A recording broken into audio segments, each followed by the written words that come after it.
Good afternoon. Hello, Chuck. Hi. Hello, lovely attendees. I'll just give everyone a few seconds here. Popping up. Lovely. All right. Well, we have a busy hour ahead of us, so I'm going to jump right in with a few housekeeping items. If you don't mind changing the slide, please. All right. So again, welcome to the Data Crunch Lunch and Learn series. I did come up with that cheesy name, so thank you all for getting into it. I do have some crunchy chips here. I used it as an excuse to have some chips before lunch. So I hope you all have treated yourself because you deserve it today for taking this time out to learn about the introduction to research and about our products here at CCT. So kind of standard protocol, please keep the questions actually either for our Q&A portion at the end of the presentation, or if you kind of need to get them out, feel free to add them to the Q&A option here within Teams, and we will either jump on them and answer them with a quick link, or again, we'll save them to the end, just so we can keep the presentation flowing and make sure Tom gets through all the important information, and then we can tackle those questions. Again, use that chat. We do kindly ask that you remain on mute. We are recording this meeting, so it just helps for future review of that to keep things succinct. And we will post it online as well with lots of our other resources, as well as we'll send you a follow-up email with probably some feedback and maybe some other conversations that come out of today's meeting. So we can move to the next slide, please. Of course, we're all kind of joining today from either the Central Counties region or beyond. So I'm just going to take a moment to acknowledge that Central Counties tourism is comprised of the York, Durham, and Headwaters regions, and it is situated in the Dish with One Spoon area. The Dish with One Spoon is an ancestral legal agreement between the governing bodies of the Wendat, Neutral, Anishinaabe, the Haudenosaunee peoples regarding the use of the land's resources, their commitment to future generations' needs from the land, and that the Dish with One Spoon Wampum Belt Treaty is the oldest physical evidence in the world of a civilization having a high level of understanding of environmental resource management, and that informed the indenturing of rights of the environment and the future generations directly into their legal code. Next, I'm actually going to pass it over to our Executive Director, Chuck Tybo, for a bit of background. Over to you, Chuck. Yep. Thank you. I'm going to be really, really quick. So, yeah, I'm Chuck. I'm the Executive Director of Central Counties Tourism. For those of you that are out of region and not familiar, Central Counties is the provincially supported not-for-profit that's dedicated to developing, supporting, and promoting the tourism assets within Durham Region, York Region, and the Headwaters Region, which is comprised of Dufferin County, Erin, Caledon, and Glen Williams. So it's a very, very big region. I always like to joke that if Toronto were the carrot cake, we're that rich, luxurious cream cheese icing right over the top. And next slide, Tom, because I'm just going to get right into you. So I have the pleasure of introducing Tom. So Tom Guerquin has been with us now for 7 years. He comes from BC, where he was doing destination management in the interior of BC, at least for a while. And we stole him, and he has been our research guru ever since. If it has numbers, if it has an analysis that's attached to it, Tom will figure out how the heck to make it work. He's been phenomenal. He sits on both national boards and provincial working groups, helping others understand how to get the numbers, interpret the numbers, and then use the numbers. All of it is very important. So Tom, I'm going to pass it over to you, and you can start to, we'll start with the basics of the 101, and then maybe this will be the first of a series. Perfect. Thank you so much, Chuck. Everyone hear me all right, I'm assuming. So on that note, welcome to our introduction to Data Crunch. This is our first webinar, and it's really meant as an introduction to tourism data. It's also going to create a baseline to understand visitor research and really help increase your data literacy. So the agenda we're looking for today is we're going to say why tourism research matters. We're going to do an overview of how we're doing it with our CCT Visitor Research Program. We're also kind of give you a little intro to what's coming next, the next step really, which is the evolution of our research program. And throughout the whole presentation, we're going to be giving different examples on different types of tourism stakeholders and partners and the way the research really helps them answers all sort of questions and how it's led through data to find opportunities, marketable insights, and so forth. And lastly, we'll be answering any of your questions after your presentation, either research questions or anything else. We're up for it. I've been in the industry myself for just over 20 years, probably 25 years now. Got a master's in tourism management from Royal Roads University, so I've been around the block a few times there. So first, what is a tourist? And it's kind of when we look at Google, if we search what tourist is and we look at images, this is what we see. Now, I think everyone here can actually agree that this is actually not what a tourist looks like. If we see a group of people like these, this is what tourists look like. So we want to give a check mark to this and say this is what our visitors look like. This is what tourists look like. So the way that Canada defines a tourist is a person who travels 40 plus kilometers and spends money in a community where they neither live or work. So essentially bringing new money into a different community and helping that community with its economic development. It's essentially tourism is an economic driver. But let's go one more step further. So instead of tourism, let's actually call it what it is. Let's call it the visitor economy. And you know what? Let's go one step further. Let's actually change the word tourist and let's actually call it visitor, because that's what we're looking at and that's who we want to attract more to our region, to our municipalities, to our attractions, to our festivals, events. This is who we want. We want to look at the visitor. So going on to our first point here is, why does visitor research matter? And let's even take a step further back. Why does research matter? Like research is, well, let's be honest here. Research is hard. And let me repeat that. Research is hard. There's a lot of steps to conducting research. You have to conduct the research, compile the results, analyze them, understand your analysis, provide recommendations, presented to various audiences, because they would want the research presented in different ways that approach them. Like a bank, a stakeholder, council, they would all want the research to fit their audience and really take action on the research. There's a lot more steps. We can talk about qualitative, we're going to talk about quantitative survey design, but so far pretty easy, right? And visitor research, looking at those people coming from 40 plus kilometers, that's even easier, right? It's a joke, no. But in all seriousness, as we mentioned in the previous slides, visitors do not look like that cartoon figure. If they did, it would be a lot easier to identify and count. But visitors look like me and they look like you. It is a lot harder to differentiate between a local resident, someone who lives within 40 kilometers of where they're traveling to, and a visitor who's traveling 40 plus kilometers. And counting is just not enough. So we need to look deeper, and it all begins by the very first and most important step.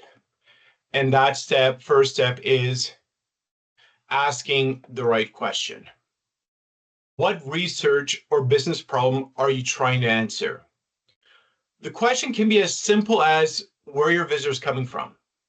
It could be, am I attracting more locals, so local residents within 40 kilometers, or am I attracting more visitors who live 40 plus kilometers to my business or to my municipality downtown, or even to my festival or event? So these are all questions we should be asking. Basic questions, but then it can also lead to more advanced questions. Questions like, is your municipality Is your municipality's visitor strat plan working? Is your rebranding working? Are you addressing seasonality? Seasonality is when you have visitors throughout the whole year. Is it even all 12 months, or do you have a lot of peaks in the summer and a lot of lows in the winter? Or so there's peak season, off peak season, and shoulder season is really in between. You know? So are you addressing that seasonality? Do you have products or services aligned with your visitors' needs? And are you using the right marketing channels to attract your ideal target market or markets?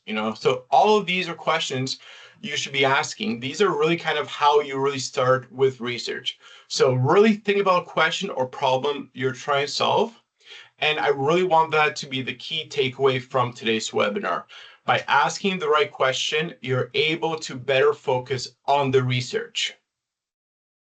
So you're able to focus on being able to identify and validate who your visitors actually are based on real empirical data, not just making decisions based on anecdotal stories.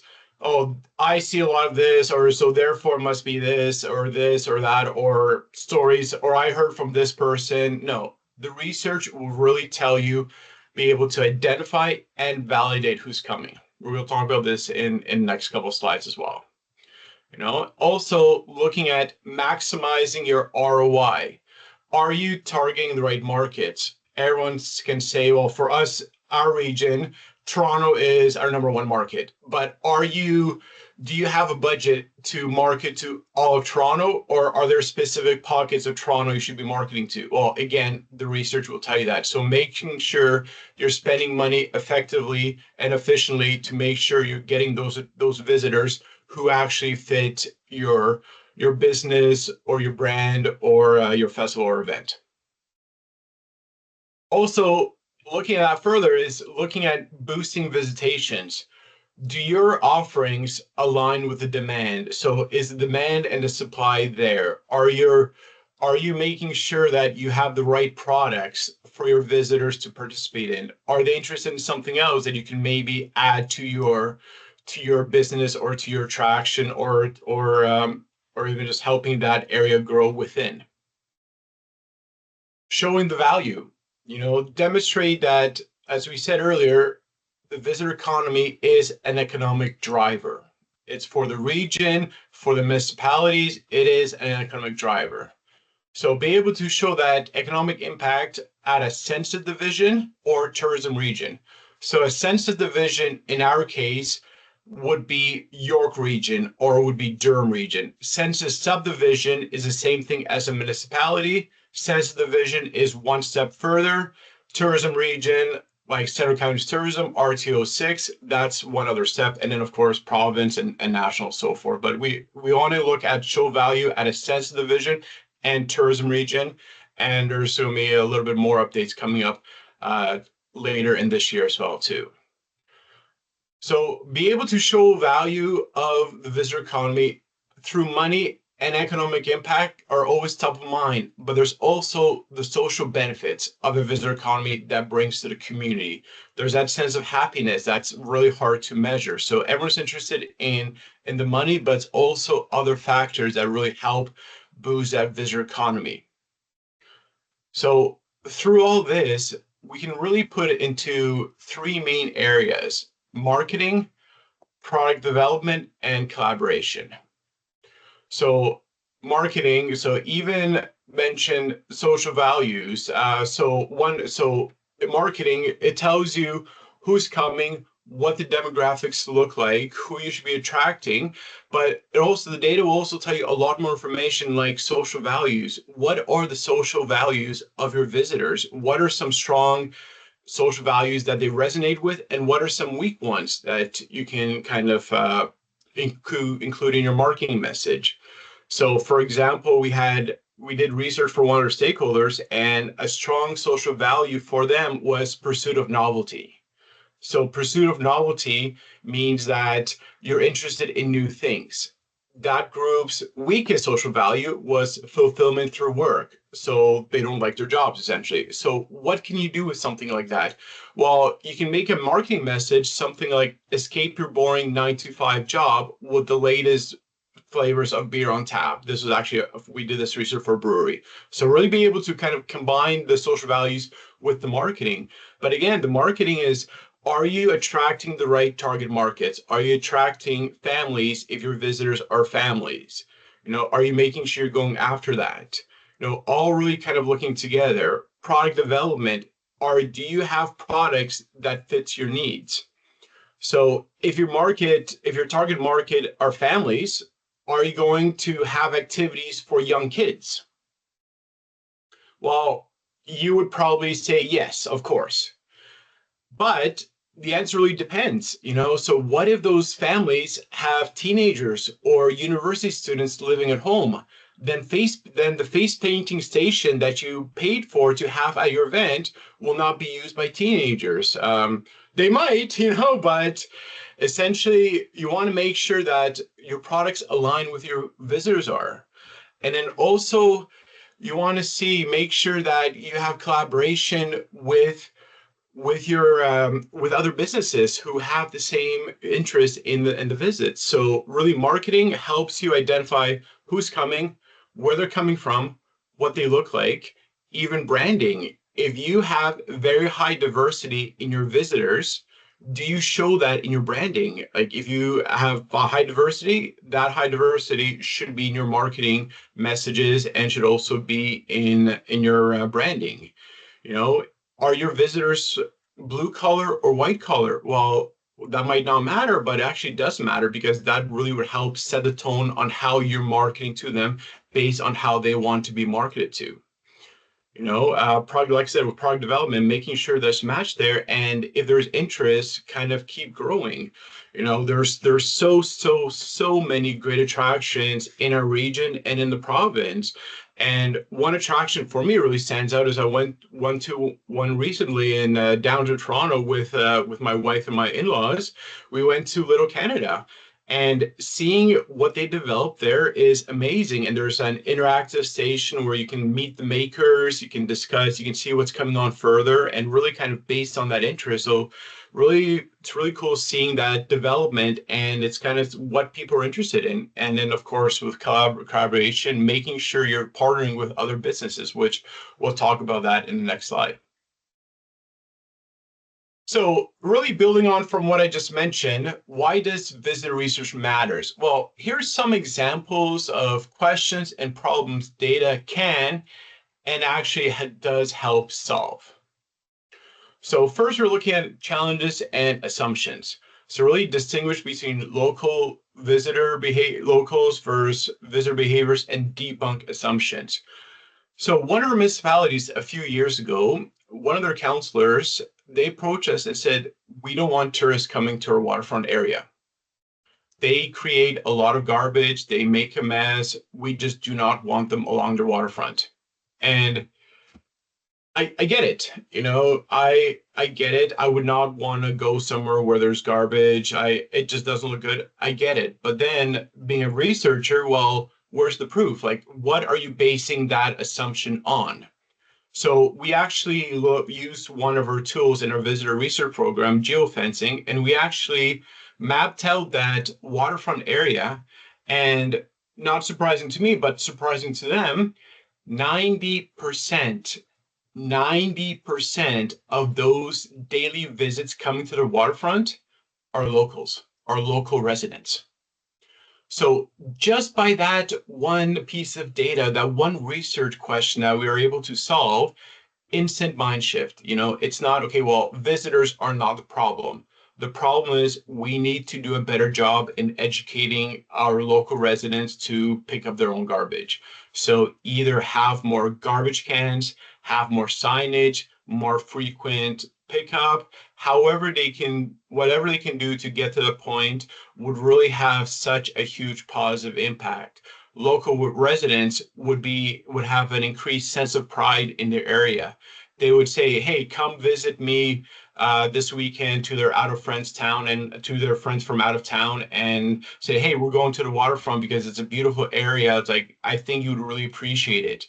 Beautification of that area, looking at having more festivals and events in that area because it's such a beautiful area and really increasing that sense of pride.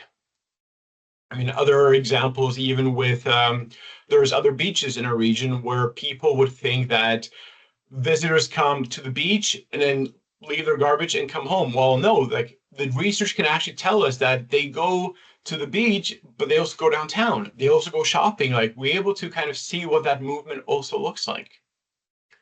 And then understanding who the visitors are. So the solution is like who's coming, but it's also important to ask who's not coming and when to better target and have better alignment. So are you marketing to the right audience? These are all important questions. What is the diversity of your visitors? Do you have that alignment with your branding, like I mentioned previous slide? Or even how do they consume media? Which channels? Do they prefer TV ads, radio ads, newspapers, magazine, digital? Well, the data will tell you that, and also tell you which type of newspapers, which type of magazines. It won't tell you exactly publication names, but it'll tell you what type of magazines to you should be looking at or what kind of radio stations. And then you want to find that alignment between your visitors and the radio stations. So really be able to help with that. Are your, like I said, with the blue collar, white collar, like, are you using the right messages to market to them? Because they will tell you how to market to them. Looking at another example with understanding visitors, we did a lot of work with downtown Orangeville. We wanted to see what that seasonality looks like throughout the whole year. And kind of spoiler that January is a slow month for Orangeville. So your first reaction will be like, okay, well, we need more products in Orangeville. We need to make sure that we have more things in, we need to get more visitors to come to Orangeville in January. But if you actually look at the landscape of Orangeville in January, a lot of those businesses are closed. So you really need that supply and demand. You need to make sure things are open. Another case with Orangeville, we're looking at, they want to know, should their businesses be open on Sundays? A lot of their businesses are closed on Sundays. So again, the data will tell us what visitation looks like on Saturday, what visitation looks like on Sunday, and it's up to them to kind of see how they can push that further. So like I said, target marketing to the right audience and make sure we understand who's coming there. Okay, another example I just want to mention before going on to the next point is there was a skating ring in Scugog Port Perry in Palmer Park, and they built a skating ring and they actually wanted to see who's coming. And Toronto, of course, was their number one. So they actually did a big push for key areas in Toronto. So not just all of Toronto, but key areas within the Toronto.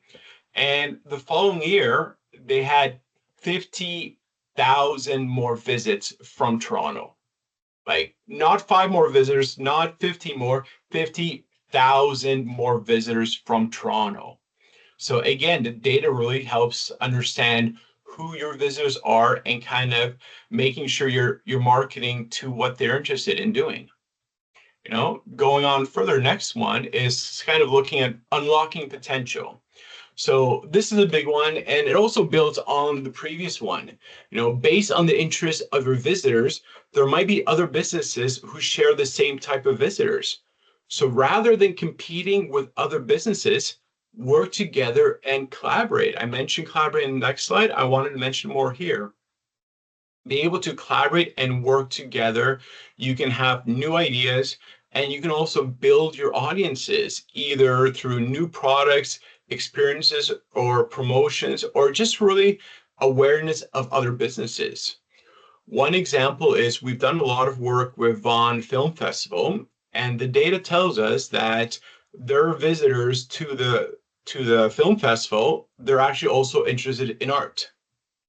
So what they've started doing is they've partnered up with a local gallery, McMichael Canadian Art Gallery, and they've also partnered up with local artists.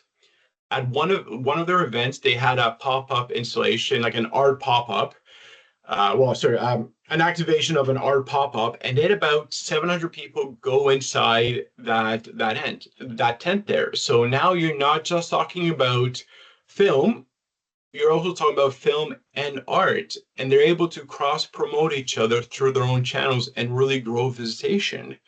You know, kind of dating myself here.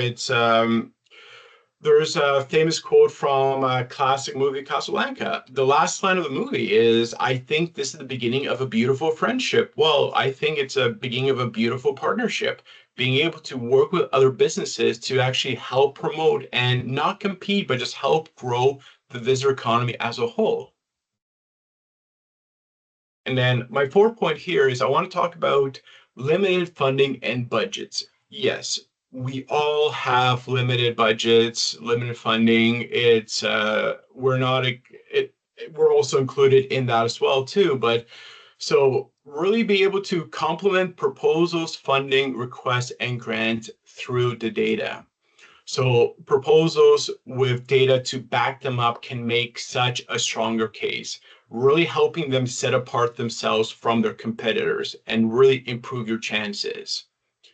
Orangeville Blues and Jazz Festival is another great example where they've been using our research to really help them with their applications to be stronger and really kind of show that growth, and they keep growing. They follow all the right steps, so it's kind of another huge shout out to them for just really kind of using the data for what it's meant for. It's really helping them grow and apply for funding through partnerships.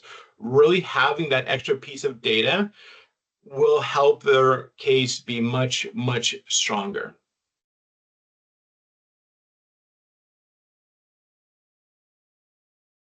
So I want to kind of talk about our visitor research program. As Chuck mentioned, I've been now with Central Counties for over 7 years. So just over 7 years, when Chuck hired me for this position, I created our visitor research program from scratch. And I keep improving it, and based on my 20 plus years of experience and really passion for the industry. And through that time, the program has grown and developed based on available data, emerging technologies, changing needs, and most important, input and support from our stakeholders and industry partners. Like, we all work together. That's why I sit on the National Travel and Research Association Board of Directors. I'm involved in different committees, and kind of like really, I mean, we're a bit of a niche, terms of visitor research is a bit of a niche, so we all stay connected and really help each other grow. So throughout the 7 years, we continue to evolve the program, and I want to talk about our two flagship research tools that we offer to our stakeholders, both in the region and outside of our region, so outside of RTO 6, Central Counties Tourism. So we're going to be looking at postal code analysis and geofence analysis, and our third new tool will be launching soon. But first, who does the Visitor Research Program help? So really the short answer is our research helps everyone operating within the visitor economy. So that's a short answer here.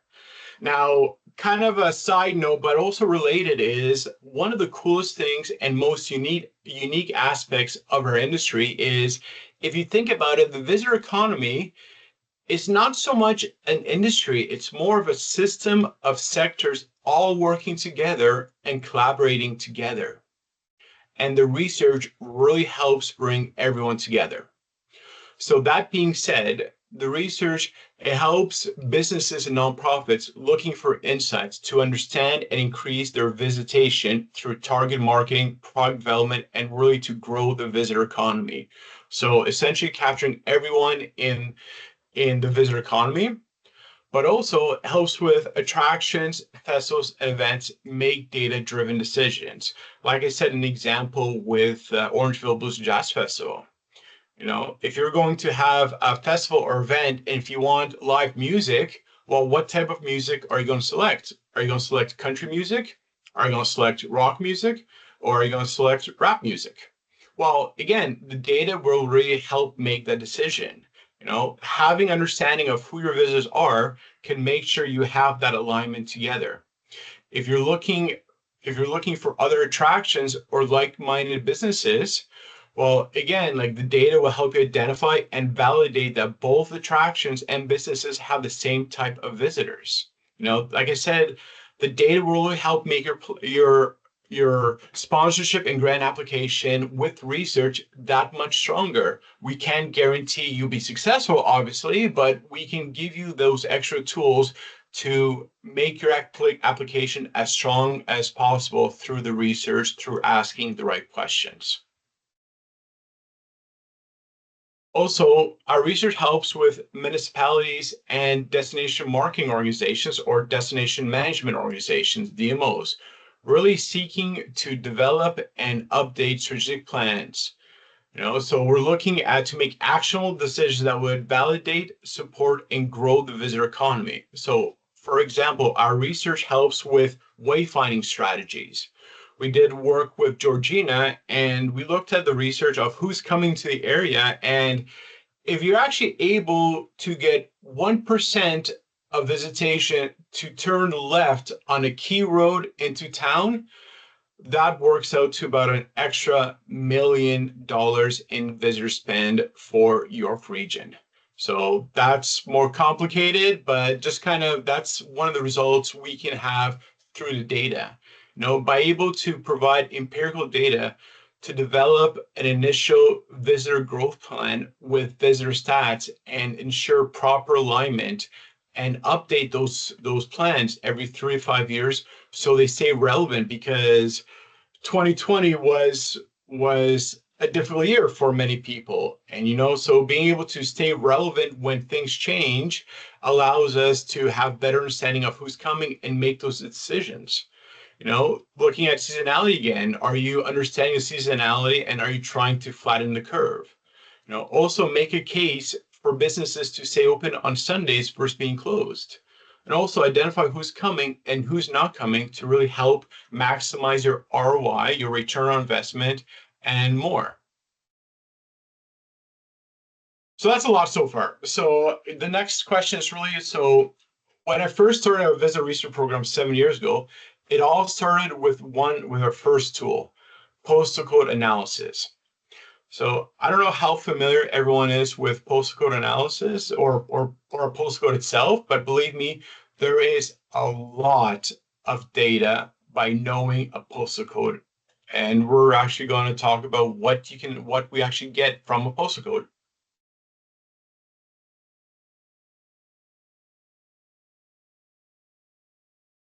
So the first step in postal code analysis is collecting postal codes from your customers, and then I would aggregate and analyze the data to find out the following. So these are just some of the insights we can actually get from that. So where visitors coming from and distance travels. Well, the first one is kind of obvious, but the second one is actually really cool. Distance travel is very useful for us to know that, because the distance traveled reflects that, are they a local resident or are they a visitor from traveling 40 plus kilometers? And that's where the point of postcode was collected from. So how far they're traveling to their households. So that's a key part of it. So I'll talk about that more as well, but really considering to be a visitor, or are you now being a visitor, you're actually bringing new money into the community. You're bringing money from outside of the community into the community. We also look at demographics and prism profiles. What do they look like? Here you can see an example of a sample of a one-pager that we do, kind of addressing the key highlights of who's coming, what they look like, what their income is, and so forth. So really knowing those demographics, and also prism profiles. Now, a prism profile is essentially every residential postal code has been coded with one of 67 unique prism profiles, which are based on census data, dozens of databases built from thousands of surveys, data from Stats Canada, and are being aggregated to create these segments. So we'll talk about that in a moment there. But this is all information you can get from it, being able to see what's the median usage, what are your key performing markets, cities, and FSAs. An FSA is a forest rotation area. It's the first three characters of a postcode. So again, instead of marking to all Toronto, we're marking just to those three. So really helping us to be more strategic and maximize our ROI by picking the right performing areas. Top profiles, media usage, dining preferences, what they're interested in, recreation and activities interest, what are they interested in attending or visiting. So really help a holistic 360 view of actually who your visitors are, so you can have a better sense of attracting them based on your products as well too. So with Prism, so we're going to put in the chat a link to Prism profiles, so you can type in your own residential postcodes and have a look to see on how those profiles, how you fit into that. These profiles are meant to identify what your neighborhood looks like, what your postal code looks like. So under the whole thought of a birds of a feather flock together.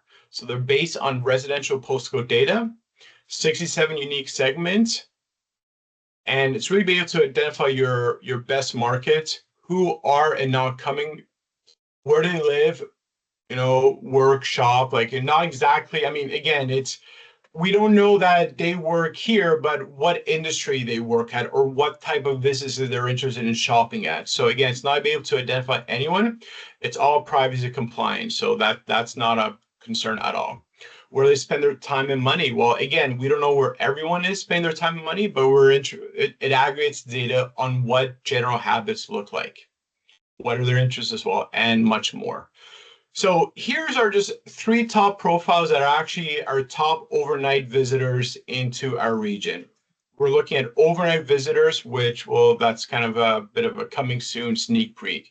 So this profile is our #1 profile for overnight visitors, second and third. So all these have different characteristics, which you can look when you see that there. So now the question is, okay, great, postal codes. I need to collect them, but how can you actually gather postal codes? So included as a requirement field of online purchases. So if you're selling tickets to an event, make sure one of those fields is asking for your full 6-character postal code, not 3 characters, but full 6 characters. Incentive or contests. So we've one of our stakeholders, Dave, have a Pumpkinville Festival, and they got sponsorship from TD Bank. TD Bank donated pumpkins to them. So you attend the festival. It's an open festival. No tickets are required to enter the festival. Open gated, no gates at all. If you want a pumpkin, you need to wait in line and you provide your postal code and you get a free pumpkin. So really think about some incentive or contest or a way of really getting that engagement to be able to capture a postal code. Or even just ask at the point of sale. At the LCBO, they occasionally ask you for your postcode. Well, again, they're asking you for postcode because there's a lot of information in that postcode, as we've mentioned there. Now, going on to our second tool is our visitor research program is geofence analysis. So the reason for this tool is, what if it's not possible to collect a postcode? Again, that's a great question to ask. So a downtown core or an unticketed festival event, you might not be able to do that. So by using geofence technology, we're actually able to solve that question. This is the second step in our evolution of the program. So geofencing, it's essentially, this is a technical explanation. Essentially, we're creating an invincible fence around a particular area over a specific time and measuring and analyzing that movement. So the movement within that through mobile devices, so smartphones. Through the mobile devices, we're able to track patterns around the area, and it's all based on analyzed permission-based mobile apps and cell networks. So again, we're not breaching any privacy issues here. It's using apps that you give permission to your phone for location services to be turned on.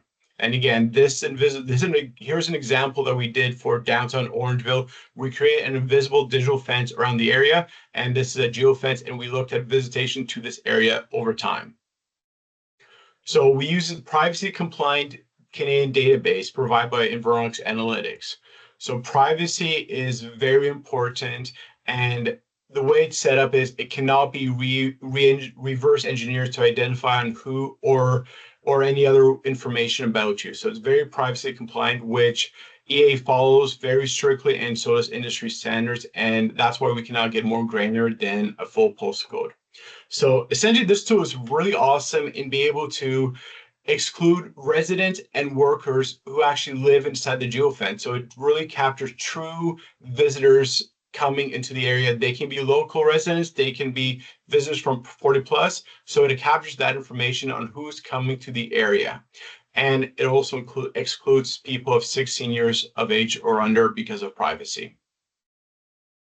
Ideal locations, large public areas, looking at businesses clusters, downtown Main Streets, BOI, business improvement areas as well too. And of course, this is through partners with Environics Analytics and Distinction Canada. So what does actually a geofence report include? Like, again, another great question. The postal code report provides us postal codes that you provided based and is limited to only those postal codes that you provided over that specific time. For a geofence, we're able to see unique visitors and repeat daily visitors as well, and be able to compare those variables that have less limitations like a postal code. So we can see what visitation looks like throughout the entire year. How many do visits come on the weekend? How many come on the weekday? Looking at the seasonality curve by having those monthly visitation. So really look at unique visitors, but also look at repeat visitors. Where they're coming from and what is the distance traveled. So again, are the majority of your visitors local residents? What's the percentage? Same thing for visitors. What's the number and what's the percentage? Also, of course, demographics and prison profiles as well. And a ranking of high performing markets, FSAs, and cities and FSAs. And we can also use the daily visits value to be used in TRIM calculations. So the ministry has an economic impact model called TRIM, Tourism Regional Economic Impact Model. It's a model, and we use our daily visits to input that to get a general visitor spend within the census division. So I know there's a lot here, and of course we can kind of get in the weeds quite much, but essentially geofence technology allows us to have a better visitation of a larger area up to 5 million square feet. And it's just not limited to your postcode. So we're getting much higher numbers and gives a better understanding. So here is I wanted to do a snapshot of one of our distance decay reports. We call it distance decay chart. So here we see the number and percent of locals, number percent of visitors, also formerly known as tourists, percentage, and the total counts. So we see unique visitors, daily visits. So it's actually being able to see what these numbers are for each year and how do those numbers change throughout the year. So it's actually really cool information there, and all this will be available to you as well. So again, just kind of quick recap here. So across our region, we have partnerships and investment opportunities that are powered through the research that we're providing them. Vaughan International Film Festival I mentioned, with rebranding that Orangeville did in 2021 and 2022 was their base year, their baseline to have understanding on what visitation looks like once we start implementing their new branding, Love Orangeville. Also looking at year growth, same with Orangeville Blues and Jazz Festival. And also really helping with marketing and visitation. So Tourism Skoogog, we help them with their visitor plan, as well as like being able to track who's coming to the skating rink that they put in a partnership application in the past. While we see that 50,000 people increase, that's massive. And of course, there is a price associated to all this research because, like you said, there's a lot of great, valuable information we can get on this. For geofencing, it's based on the number of reports, like how many years, periods of time, and we can also do customization, annual or monthly data, starting at 565 plus tax. Postcode analysis is from postcodes that you're able to collect from your visitors. So through any of the methods we talked about, starting at 149, or if you have two different sets of postcodes and you want to do an analysis of each postcode or year-over-year comparison, for a 3-pack, it's $299. there is out of region pricing available too. Now, being aware of the time here, but also this is our third tool that's coming very soon. It's also going to be we're going to be able to look at overnight visitor analysis. So people who are traveling 40 plus kilometers into the municipality or the destination marketing organization. So from this, we're able to really, and it's a tool for municipalities and DMOs to count, analyze Canadian and US overnight visitors from 40 plus kilometers. So true visitors from Canada and US markets, we're able to look at that. And you might say, well, I get hotel data. What's the difference? Well, this includes all forms of accommodation. Hotel, motels, resorts, B&Bs, short-term rentals like Airbnb, Vrbo, Vivar. So visiting friends and relatives. This is very hard to capture because we don't know who's staying, who's coming to visit you from out of town. We don't know that information. Cottages, camping. So all this information is be able to capture and aggregate that. So we're able to know the number of unique visitors, able to know the number of nights, number of times, number of trips they've made, number of trips per night, number of nights per visitor. So is each person staying longer or shorter? We want more visitors to stay longer, make more trips. So these are the 5 measures we're able to look at. We're able to sort the data from 2022 to present, but even better, we can do it by year, season, quarter, month, and year-over-year growth. We're also able to rank the top 10 origins and Prism profiles by each of these various measures. So you want to see which cities are conducting the most nights per trips or nights per visitor or trips. We can look at that. Same with Prism profiles on each of these measures. So that, like, try not to nerd out too much here, but this is really cool. It's a huge game changer for us to understand who's coming overnights through all possible forms of accommodation. So this will be coming soon. And again, this is partnered through Environics Analytics and Destination Canada. Now, do we have any questions? I'll let Chuck or Adriana, if you want to see if you have any questions. My apologies, I haven't looked at the chat window at all. No, that's okay.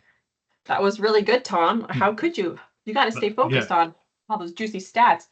I don't see any questions yet in the chat, but we have time, so people can add them now. It's probably best for people to type them in. But if you want to raise your hand, we can try to find you in the vast quantity of people that are here. Tom, that was awesome. Thank you. But there's got to be some questions. There we go. Yes, Amanda, we will share the deck. We'll get it on our website shortly, and we'll probably send a follow-up email and include the link there.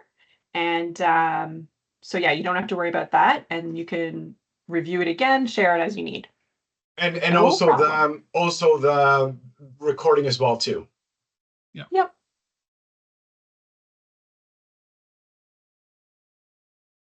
On the next slide, we have all of Tom's contact information, so people can actually get in touch with him as well with specific questions. We do have some questions in the Q&A now, so let's go. Oh, nice. So Tom, outside of Prism, what other market research companies do you recommend? It really depends on what your needs are. Like, I mean, essentially going back to the question, so some have more strengths than others. If you're looking at conducting your own surveys, there's a company called Environics Research that actually focuses on research. We've also used a company called Abacus Data. They also conduct research as well too. We use hotel data from CoStar. We also are looking at another tool I haven't mentioned yet. We're actually going to be looking at visitor spend in the region, like we posted on our website and mentioned at our symposium, but we're also going to be looking at that through municipality spending as well too. So we partner with Destination Canada on that and Rove Marketing. So again, it really depends on what questions you want to answer and what's the next step for you. Yeah.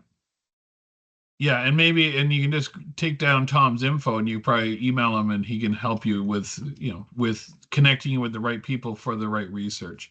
Yep. And then Christopher asked, what for that overnight data option or overnight option, can you do single day analysis? Can it be broke down by visits based on the day? No, that's I mean, think about big data. Like that's going to be a lot, and breaking out by day, it's almost going into gray area with privacy because we have to keep in mind all this information is aggregated as well. So it won't be able to get to that small, but there are other ways of doing that. Like so, we do hotel data, so that could be an option as well too. Again, we can chat about that offline too, or just we can have a needs assessment call. I also wanted to mention, I haven't mentioned yet, that on our website we write, and our B2B newsletter, I write a research 101 series. So I explain all the different reports that we provide through the visit research plan, distance decay, ranking area, and benchmark. We do a very thorough deep dive and just make it as simple to understand and digest and actually use the data, because if you're not using it, then what's the point, right? Yeah. All right, I'm going to switch over. So a question from Crystal about, will the overnight data be paid per report or subscription based? We don't know that answer yet. Keeping in mind, we're in the process now of figuring out what it's going to cost us to run those reports. And then based on that, we do negotiate back and forth with the with the different data providers to make sure that they're getting their fair shares worth for the data pull. So Tom and I will be working on that. It should be very soon. Yep. And then I'm going to switch over to the chat for a second because we have a couple in there. So when will the data be set up and available? We are hoping, what do you think, Tom, by the beginning of the new year? I'd probably even say this within 2025. Oh, great. There we go. Yeah, it's there's, to be completely transparent, there have been delays, but it's big data, and I've been pushing this for about 5 years. Initially, the program was looking at overnight data from 60 plus kilometers. For us, we really need 40 kilometers, and Chuck knows very well how much I've been pushing this for 5 years. I was at an Environics conference yesterday for their tourism day, and they're telling that, hey, we have this update to the program. We're looking at municipality and regional from 40 plus, and like completely seriousness, all the different clients, they say to our sales rep, Tom must be happy. So we're really pushing this, and we're really working with industry to make those information happen, but it just takes some time. Yeah. All right, Tom, what is a good time period to collect data in order to gather enough to discern informative results? Now, I guess that's going to be based on postal code data rather than geofencing, because geofencing is typically done over a longer period. Is that correct? Yes. So 2 points to that is the beauty of geofence data. It doesn't take any work from you. It requires me to do all the heavy lifting, and it goes backwards in time. So there's about a 2-month delay in the data. So 2025 data will be available, let's say February, March of 2026, if there's no delays. It has to be verified. To answer that question, again, I mean, I hate saying this, but it really depends on what's your objective. Are you looking at capturing calendar year? Are you looking at capturing summer visitation by postal codes? So whenever you can, collect postal codes, or we can do geofencing, whatever works best for you. Yeah. Now, one of the limitations of geofencing, and I know it's getting better, is it's tough. It is tough for events, right? Because it is capturing just 2 days worth of data is tough because it is sort of extrapolated Yeah. because it's big data over a longer period of time. And then when it Correct. comes to postal codes, you've got a minimum that you think you got to get up over about 300, 400 to. It's yeah. So there's two thoughts here. So as many as you can, great. To be more actionable results, minimum is kind of 400. We've done analysis on 100 postcodes, but then think about that. You're doing analysis and recommendations based on 100 households. So really think about that. So more the better. 400 with the festival event piece with geofencing. Yes, it is hard. I do have kind of a workaround by capturing the entire week and then isolating those days of the festivals. But to be completely transparent, it can be a hit and miss with festivals. It really needs enough of a sample size, and that's why like ideally we want to look at a whole calendar year or season. Really, just make sure that we have enough of a time period and large enough area. Perfect. Crystal also asked, okay, so Crystal, to get the B2B newsletter sign up, go to oh, Sandra just added it into Thanks, Sandra. the chat, but it's centralcounties.ca, and right on that homepage allows you to sign up. The accommodations data, we are hoping to get the overnight data up and running by the end of this calendar year for you to start to take a look at, and then we can go all the way back to 2022, right, Tom? Yeah, and I mean it's amazing. We can break down by month. We can like it's really freaking cool. Sorry for swearing. That's all right. Tom is giddy. He's giddy with it, which is excellent. All right. Anything else? If there's any questions at all, feel free to email me. I'll go back one slide with my email address there. Just I've been doing research for well over 10 years in tourism. Like I said, well, visitor economy for 25 years probably. I've got a master's in it. It's like it's a passion of mine, as you can probably tell by the presentation so far. So feel free to email me any questions, and I'll be happy to set up a call and do a deeper dive and really make sure we're asking the right questions and answering the right questions. And Tom and I would be remiss if we didn't thank Adriana and Sandra for all of their efforts putting all of this together. Adriana's is in charge of determining what we're going to be talking about on these lunch and learns, and so far she's been knocking it out of the park. Now, of course, that's because the first one was me and this one was Tom, but there's lots more to come. So if you're not already signed up for the newsletter, please do stay engaged, because there's lots more coming down the pipeline. All of it is meant to be usable information that you can implement within your business or your organization. Yeah, and even to add to the point, like this was an introduction to visitor research, really creating that baseline understanding to build that data literacy. The other lunch and learners are going to be, some can be more advanced with different case studies, and I have a lot of examples as you've kind of heard throughout the whole presentation so far. Perfect. What do you think, Adriana? I think we're wrapping up, and we kept within time. Yeah. Tom, amazing. You did awesome. Thank you very much. I felt I might have rushed a little bit the second half, but it was really the beginning part, was really the foundation of what visitor research is, how we're asking the right questions, and it's kind of up to me to solve those questions. Perfect. Yeah, it was great. Excuse me. Good job. Thank you, everyone.